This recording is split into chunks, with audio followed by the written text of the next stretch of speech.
The Gungrave anime is based on a video game of the same name, created by 内藤康弘、 It was produced and animated by Madhouse, directed by 鶴俊之、 written by 黒田洋介、 and the music was composed by. 今堀恒夫。 It is also one of my favorite animes of all time, and it is also the only one besides JoJo's that I have bought a physical copy of. There are a lot of aspects to this show that have really resonated with me, and in this video I am hoping to share some of that resonance with you. I will start with the more spoiler-free stuff, but due to the nature of the show, I will be revealing some story events straight from the beginning. If you're someone who wants absolutely nothing revealed to them, no matter what kind of a show is in question, I recommend that you watch the show first if you're at all interested. As for the rest of you normal people, I can assure you that I will give you a proper warning before getting into anything that could impair your viewing experience.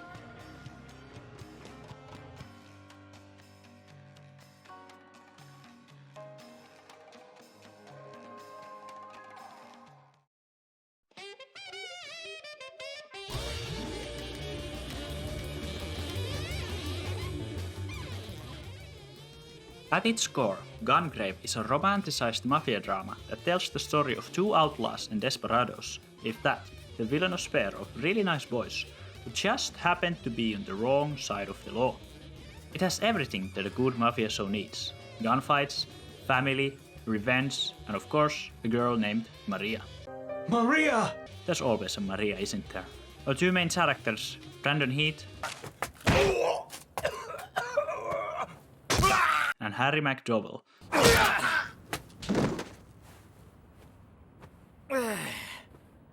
joined the organization known as Millennium after a series of unfortunate events leave them in a decently dire and hopeless situation.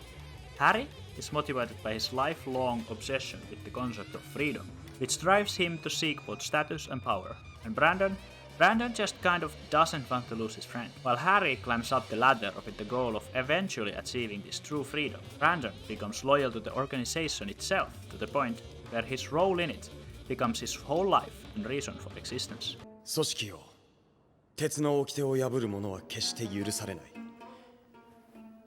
たとえそれが何者であっても。 Eventually, they start to drift apart, leaving them both with a bitter sense of being betrayed.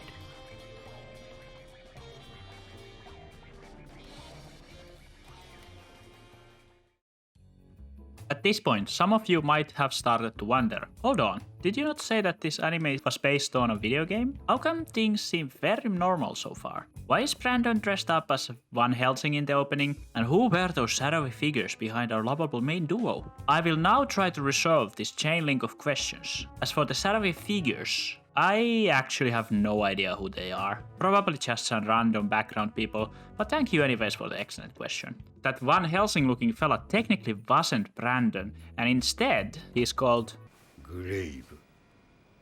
Beyond the grave. This change happens after he gets killed by Harry and gets resurrected via necrolization. Oh, calm down. This was not a spoiler, since it's revealed in the very first episode. It's fine. And I think this ties up neatly to the first question. Even though the core of this anime is a decently down-to-earth mafia show, it indeed also comes bundled with over-the-top video game shenanigans such as scary monsters, resurrecting the dead, and of course, boss battles.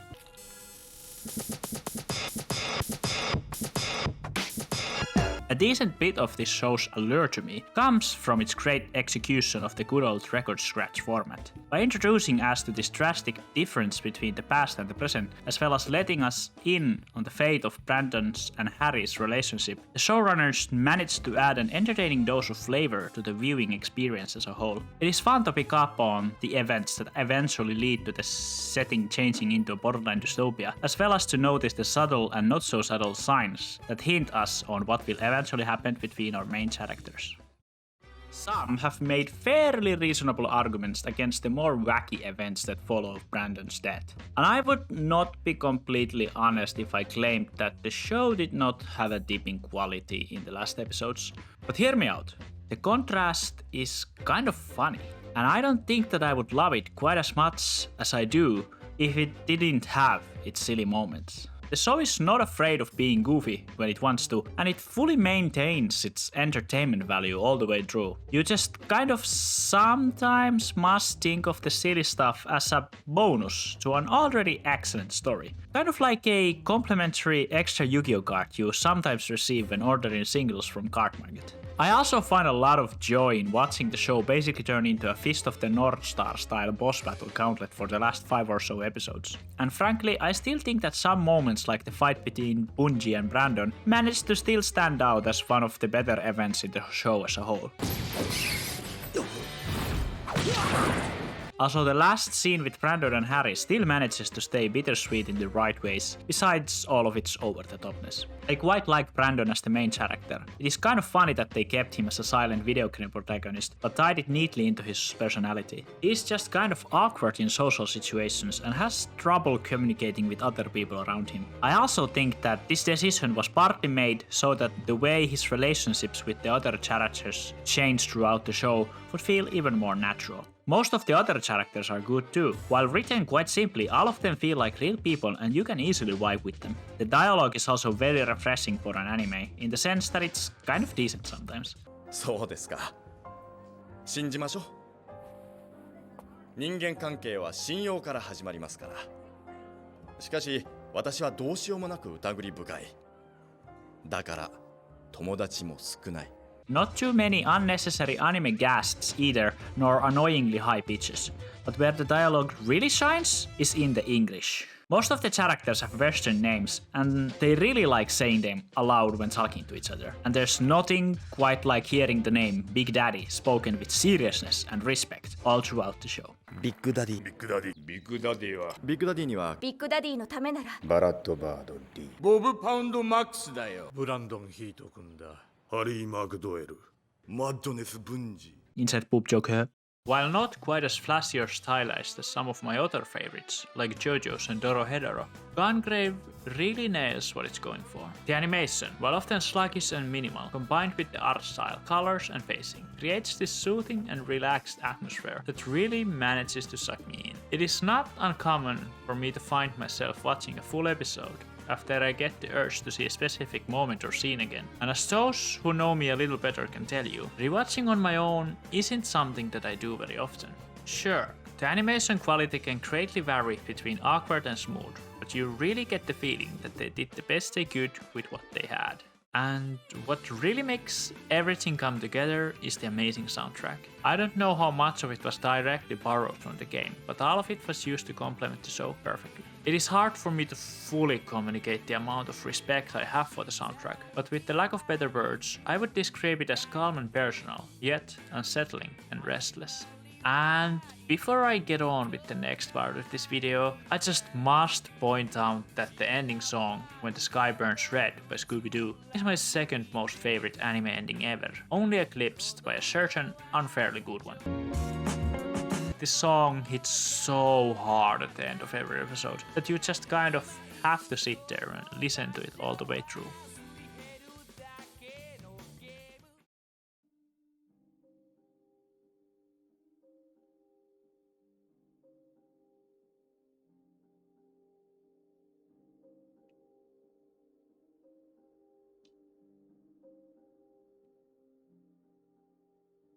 This is the part of the video where a sudden change in the pacing and format of the video is communicated to the audience by the narrator, in this case me, suddenly addressing you, the viewer, more directly. I am here now to tell you that the video, or at least a version of it that you've come to know and love over these past 8 minutes, has ended. At this point, I have hopefully communicated to all of you all the more general things that I have to say about the Gungrave anime.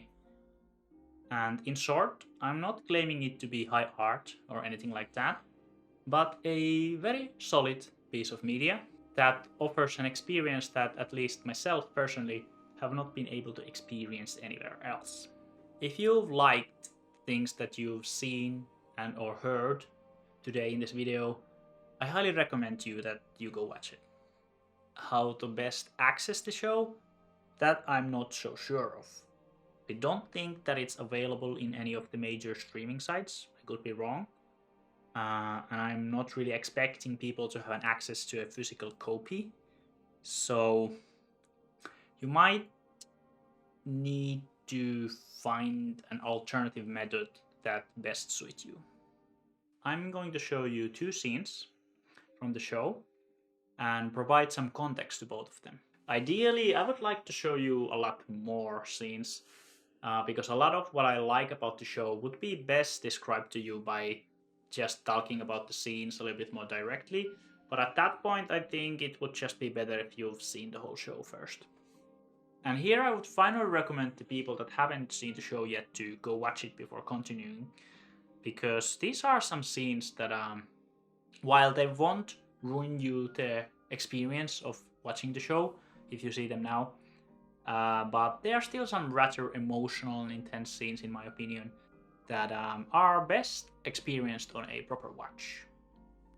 Okay, so in the 8th episode, we are first introduced to the inner circle of the organization, or as it's called in the show, the family. Our main characters are just welcomed as the newest members to this inner circle, and we get some brief inner monologue by Brandon about the basics of how the family works. Basically, they have only one main rule, and that is not to betray. Okay, fair enough. Seems like a good rule to have.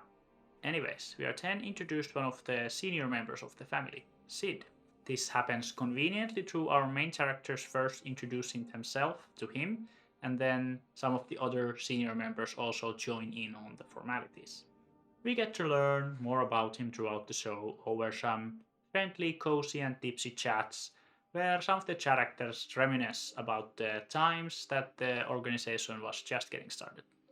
In short, Sid and another senior member, Bear Volcan, who has been a prominent side character already in previous episodes, were one of the 2 first members to ever join forces with the organization's leaders, and they have been very good friends for a long time.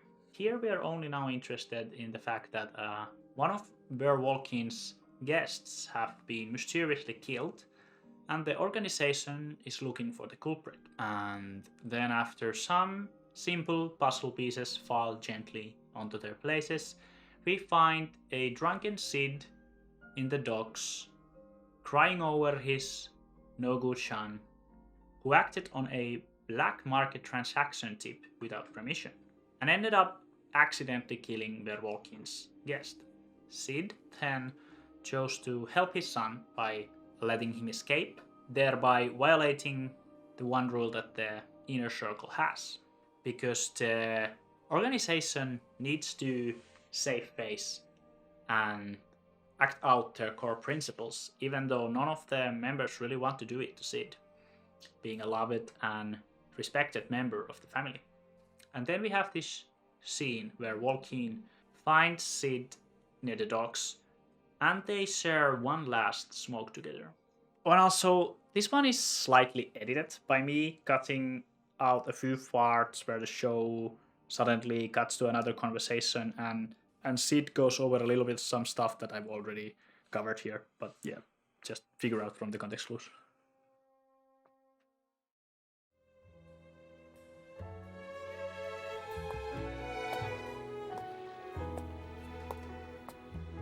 Tonari, いいか。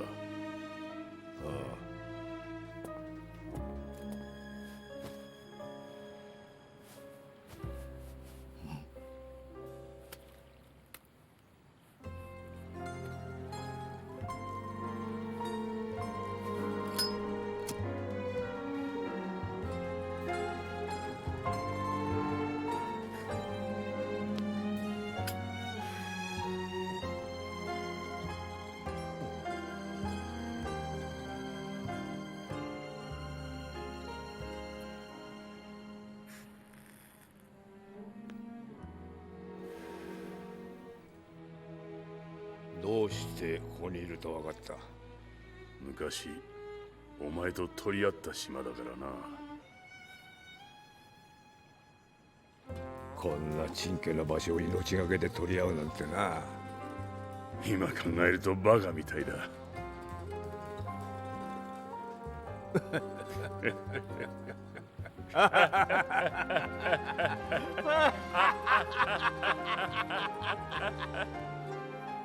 いつから知ってたんだよ。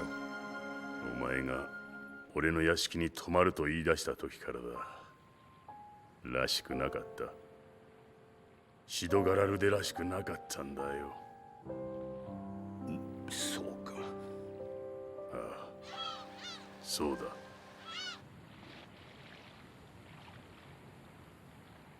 面倒をかけるな。まったくだ。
I guess this was the moment when Brandon Heat finally became Heisenberg. Yeah, pretty decent stuff. Indeed. Yep. Oh, you were expecting me to provide some commentary or thoughts about the scene we just saw? Well, I just personally think that the Gungrave speaks for itself. Okay, so this next one is quite intense. We are getting right in there to the elevator with this one. And by now, if you haven't seen the show yet, I really recommend you to do it. Otherwise, if you're just here to enjoy some quality scenes without fully committing to a new show, that is fine too. Alright, so episode number 14. Everything starts by some rumors going around that Big Daddy is going to retire soon and he's looking for the successor. And everybody kinda thinks that and expects that Harry would be the logical pick here. But Daddy feels like Harry is not going to respect the core principles and values that he originally founded this organization on. So he chooses to appoint one of the other random members instead, which of course doesn't make Harry too happy. He then happens to overhear a conversation between Big Daddy and Brandon, where Brandon heavily implies that if Harry were to betray the organization in any way, that he would be treated the same way as anybody else. What then follows is this series of excellent scenes where Harry and Brandon hang out, where they go around the city and reminisce about the past, and we also learn a little bit more about their childhood. And all of these scenes are accompanied by this feeling of dread, and it's really highlighted as a thing that has been building up throughout the show. I just love the slight melancholy that washes over me as I watch these two characters that I love get closer and closer to that pivotal scene in the elevator. It is really something special to me. And the closest comparison that I know to make is to the beginning part of the first Dune book, where you basically just really want everything to work out for the characters, but you know that that is not going to happen. I have been Mr. Mustopia, and I would like to personally thank you for giving me the time today to blabber on about one of my favorite shows.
ボスをやろ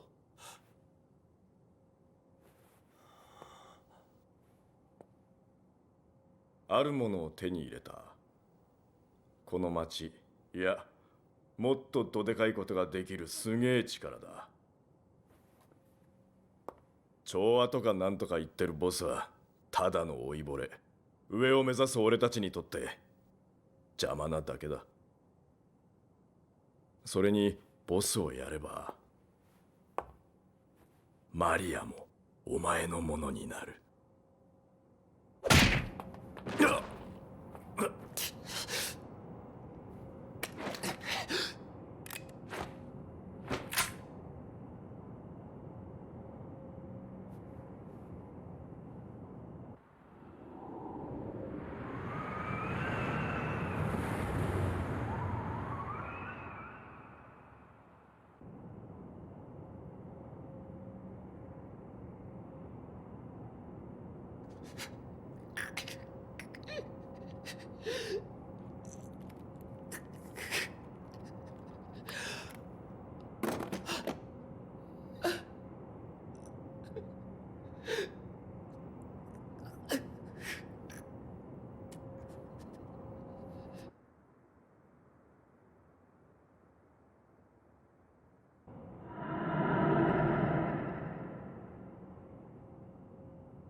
ブランドン。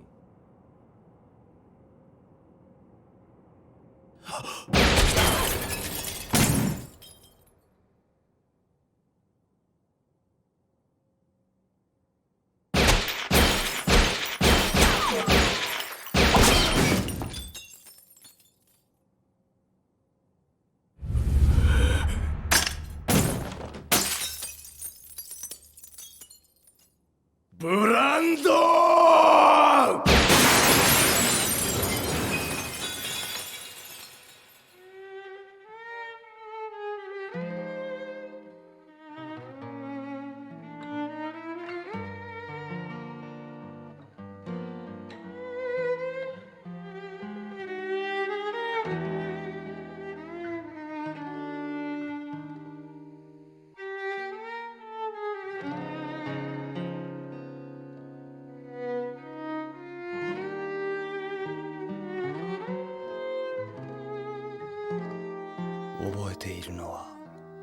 青い空。